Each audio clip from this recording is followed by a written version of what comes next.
నమస్తే KSK TV news కి స్వాగతం. నేను రియా. ముందుగా వార్తల్లోని వివరాలను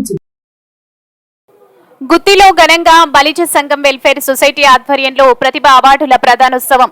రిపోర్టర్ కేఎస్కే సునీల్. గుత్తి మండలం శ్రీకృష్ణ దేవరాయ బలిజ సంఘం వెల్ఫేర్ సొసైటీ ఆధ్వర్యంలో ఆదివారం తాడిపత్రి రోడ్డులో గల స్పందన ఫంక్షన్ హాల్ నందు బలిజ సంఘం గౌరవ అధ్యక్షులు పివి రమణ, అధ్యక్షులు మారాకుల రమణ మరియు కమిటీ సభ్యుల ఆధ్వర్యంలో గుత్తి మండలంలోని బలిజ విద్యార్థులు 10వ తరగతిలో 500 మార్కులు సాధించిన విద్యార్థులకు ప్రతిభ అవార్డుల ప్రదానోత్సవం మరియు 6వ తరగతి నుంచి 10వ తరగతి చదువుచున్న బలిజ విద్యార్థులకు నోట్బుక్స్ పంపిణీ కార్యక్రమం నిర్వహించారు.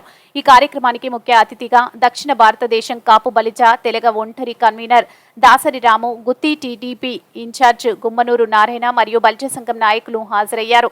ముందుగా బలిజ సంఘం నాయకులు ముఖ్య అతిథులకు ఘన స్వాగతం పలికారు. అనంతరం జ్యోతి ప్రజ్వలన చేసి కార్యక్రమాన్ని ప్రారంభించారు. అనంతరం విద్యార్థులకు ప్రతిభ అవార్డులను అందజేశారు. అనంతరం అతిథులు మాట్లాడుతూ ఇలాంటి గొప్ప కార్యక్రమం చేసిన ప్రతి ఒక్కరికి కృతజ్ఞతలు అని, విద్యార్థులు ఉన్న ప్రతిభను గుర్తించి వారికి బహుమతులు ప్రదానం చేయడం హర్షణీయమని అని అన్నారు. ఈ కార్యక్రమంలో బలిజ సంఘం నాయకులు, విద్యార్థులు, తల్లిదండ్రులు, ప్రజలు పాల్గొన్నారు.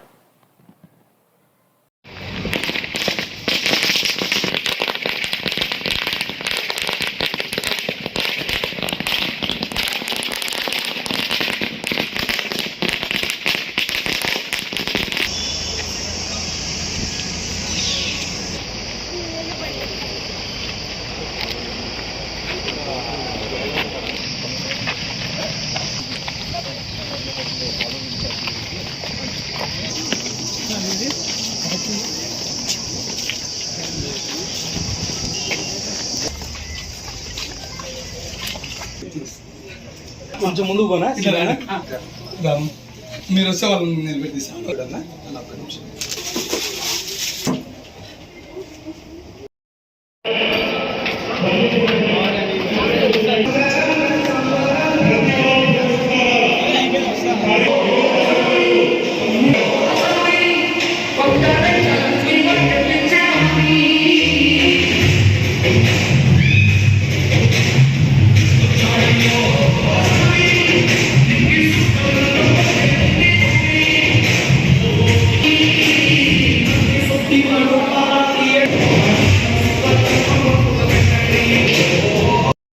గుమ్మనూరు జయరాం అన్నగారు వారి యొక్క సోదరుడు గుత్తి మండలం ఇన్ఛార్జ్ అయినటువంటి శ్రీ గౌరవనీయులు గుమ్మనూరు నారాయణ అన్నగారిని వేదిక ఆలోచించవలసిందిగా కోరుచున్నాను.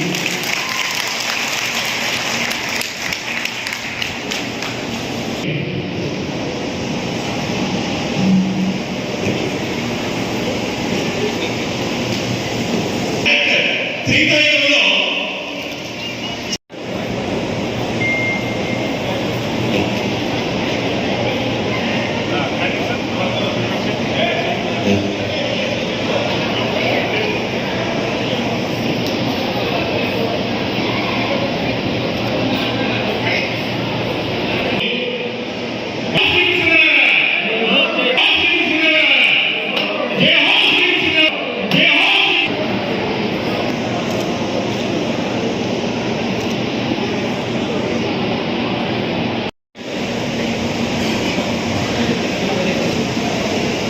ఈరోజు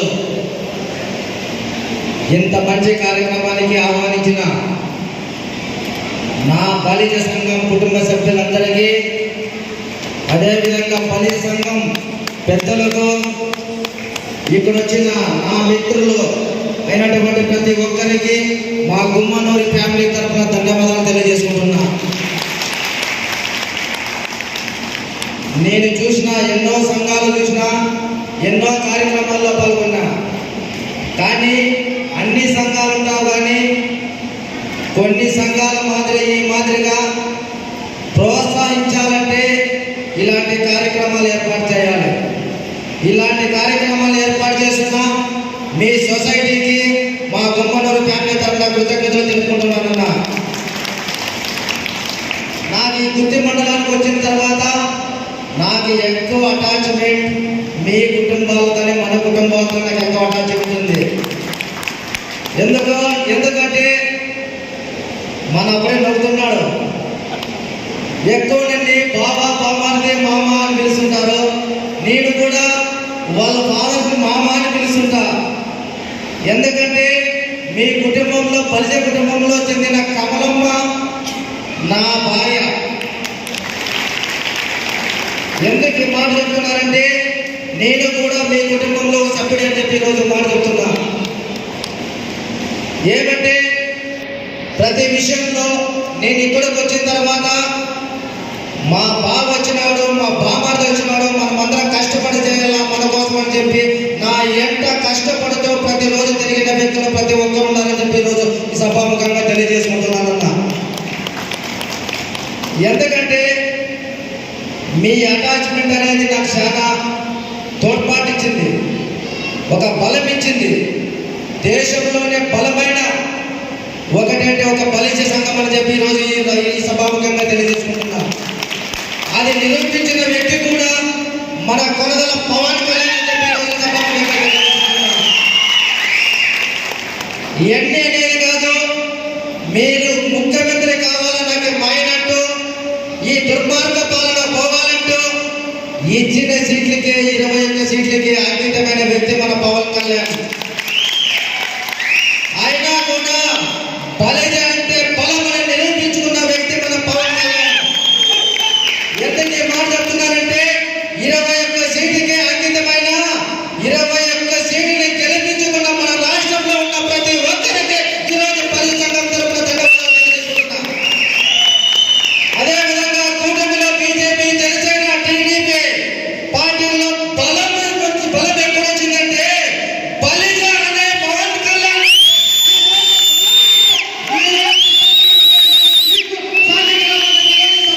తెలియజేసుకుంటున్నా. ఎందుకు ఈ మాట చెప్తున్నారంటే ఆ రోజు పవన్ కళ్యాణ్ మాట్లాడేటప్పుడు ఒక పిచ్చోడు అని చెప్పి అన్నారు. అంటే వాస్తవాలు మాట్లాడితే పిచ్చోడు అని అడుగుతున్నా. అంటే లోపల ఒకటే పైన మాట్లాడేవాడు మంచోడా కాదు. నిజంగా మేధావి ప్రజలను అర్థం చేసుకున్న వ్యక్తి అంటే పవన్ కళ్యాణ్. ఆయనకి లోపల ఒక మాట బయట ఒక మాట మాట్లాడే గుణం కాదు. నన్ను కూడా చాలా మంది అంటుంటారు, ఏమన్నా ఓపెన్ గా మాట్లాడుతున్నాను ఏంటంటే నేను ఎక్కడున్నా ఏ పార్టీలో ఉన్నా కూటమిలో ఒక మండలానికి ఇన్ఛార్జిగా నేను ఎక్స్ప్రెస్ నేను ఎప్పుడుగా నేను ఒకరి ఉదాహరణ తీసుకుంటుంటా. ఆయనే పవన్ కళ్యాణ్. 11 సీట్లతో కూర్చొని ఉన్న వ్యక్తి, ఆ 11 సీట్లకు అంకితం చేసిన వ్యక్తి ఎవరు? ఈ 3 పార్టీల కూటమికి సమానం ఒక బలం ఇచ్చింది ఎవరు? ఒక పవన్ కళ్యాణ్. ఆ రోజు కూటమితో కలుపుకున్నప్పుడు పవన్ కళ్యాణ్ కించపరిచే విధంగా మాట్లాడినాడు. ఏదైనా 40 అంటాడు, 30 అంటాడు, 25 అంటాడు, 21 అంటాడు. దమ్ముంటే ఎన్నైనా తెలిసే వ్యక్తి పవన్ కళ్యాణ్. ఏమంటే మీ పతనాల గోడకోవాలి కాబట్టి, మీరు ఇంటి గోడలు కాబట్టి ఒక అడుగు ఎన్నిక వేసి 21 సీట్లకి అంకితమై 21 సీట్లు గెలిచిన చరిత్రలో దేశంలో ఎక్కడైనా ఉందా? 21 గెలిచింది చరిత్ర దేశంలో 100% సక్సెస్ అయిన వ్యక్తి పవన్ కళ్యాణ్. అదేవిధంగా మన గుత్తి మండలాల విషయానికి వస్తే మన అన్న రమణ చెప్పిన విధంగా ఆ రోజు గుళ్ళో కూర్చొని ఒక మాట చెప్పొచ్చా, అన్న మాకి ప్లేస్ కావాలా, స్థలం కావాలా అన్న దృష్టి తీసుకుపోయి చేయాలని 100% చేస్తా. ఖచ్చితంగా చేసి మీకు పట్టాలు ఇప్పించి మీ కమ్యూనిటీ పట్టాలు ఇప్పించే బాధ్యత నేను తీసుకుంటానని చెప్పి ఈరోజు సభాముఖంగా తెలియజేసుకుంటున్నా. ఇంకో విషయం, నీటి సమస్య కూడా రమణ చెప్పడం జరిగింది. నేను నిత్యం కోట్లో పోతుంటా. మా అక్క, మా పెద్దక్క ఎప్పుడు ఆ గుళ్ళో ఏ కార్యక్రమం జరిగినా ఆ కార్యక్రమానికి కోట్లో నన్ను ఒక సోదరుగా ఆహ్వానిస్తారు కాబట్టి ప్రతి కార్యక్రమానికి నేను ఎప్పటికీ చూస్తుంటాను. అదే కాదు, నీటి సమస్య కూడా మీకు అందరికీ తెలిసిన విషయమే. ఇంతకు ముందు ఇన్ఛార్జ్ ఎట్లుంటుందో తెలియదు కానీ ఆ రోజైతే గుంటకల్లికి జయరామన్నిగా డిక్లేర్ చేసినారో ఆ రోజు నుంచి ఈ రోజు వరకు మీరు గెలిపించిన తర్వాత కూడా నేను ఇంట్లో ఏ రోజు కూర్చోలే. బుద్ధికి వచ్చి పోతేనే నాకు మనశ్శాంతి ఉంటుంది. నాకు ఎందుకంటే ప్రశాంతత